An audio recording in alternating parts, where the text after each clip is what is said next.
কুশল সাপেক্ষে চাঁদপুর জেলা নিবাসী পিতা মোহাম্মদ আব্দুল জলিল এর ছেলে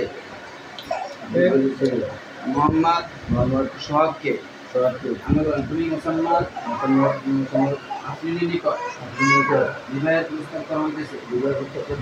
তুমি মুসলমান আফরিন এই বিবাহের প্রস্তাব কবুল করো কি না? আপনি বলো আলহামদুলিল্লাহ, আমি কবুল করিলাম।